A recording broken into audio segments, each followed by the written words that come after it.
ஒரு காலத்தில் பார்த்தீங்கன்னா அந்த திருச்செந்தூர் கோயிலெல்லாம் புட்டமுதுன்னு ஒன்று கொடுப்பாங்க. இந்த புட்டமுது அப்படிங்கிறது வந்து அந்த காலத்தில் திணை அரிசி மாவையும் அதில் வெல்லம் எல்லாம் சேர்த்து தான் அந்த காலத்தில் கொடுத்துருக்காங்க. திணை புட்டு செய்கிறதுக்கு நான் 1 கப் அளவுக்கு திணை எடுத்து 2 தடவை கழுவிட்டு நான் நைட்டே ஊற வச்சுருக்கேன்.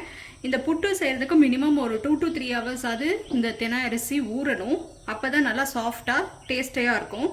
ஸோ இப்போ அந்த ஊற வச்சுருக்க திணை அரிசியை வாஷ் பண்ணிவிட்டு எடுத்துகிட்டு வந்துடலாம். இப்போ நல்லா கழுவின திணை அரிசியை நம்ம நல்லா ஒரு க்ளீனான காட்டன் துணியில் பரப்பி வச்சு இந்த ஈரப்பதம் கொஞ்சம் போகிற வரைக்கும் வச்சுக்கலாம். ஜஸ்ட் ரொம்ப காயணும்னு அவசியம் இல்லை, அந்த ஈரப்பதம் போயிட்டு வச்சுன்னா போதும். இப்போ நம்ம மாவை அரைச்சி எடுத்துகிட்டு வந்தாச்சு. இதை ஒரு பிளேட்டில் ட்ரான்ஸ்ஃபர் பண்ணிடலாம்.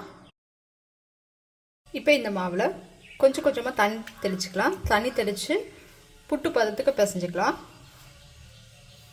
அட் அ டைம் நிறையா தண்ணி சேர்த்துட வேண்டாம், ஜஸ்ட் தெளித்து சேர்த்திங்கன்னா உங்களுக்கு தெரியும். இப்போ தண்ணி தெளித்து வச்ச புட்டு மாவை இப்போ இந்த புட்டு மாவை ஒரு 15 minutes ஸ்டீம் பண்ணி எடுத்துகிட்டு வந்துடலாம். சூடாக இருக்கும்போதே நான் ஒரு 1/2 கப் அளவுக்கு சர்க்கரை சேர்த்துக்கிறேன், நாட்டு சர்க்கரை. இப்போ பார்த்தீங்கன்னா நல்லா மிக்ஸ் பண்ணி விட்டாச்சு. 1 ஸ்பூன் அளவுக்கு நெய் சேர்த்துக்கலாம். இந்த நெய் கூட கொஞ்சம் முந்திரி, இந்த முந்திரி நல்லா வறுப்பட்டோடனே 2 ஸ்பூன் அளவுக்கு தேங்காய் துருவல் சேர்த்துக்கலாம். இப்போ வறுத்த ஐட்டம் எல்லாத்தையும் இது கூட சேர்த்துக்கலாம். தேங்காய்லாம் ரொம்ப வறுபடணும்னு அவசியம் இல்லை. வேணும்னா நீங்கள் புட்டு வேக வைக்கும் போது தேங்காய் துருவலையும் அதுக்கு மேலேயே வச்சு வேக வச்சு எடுத்துடலாம்.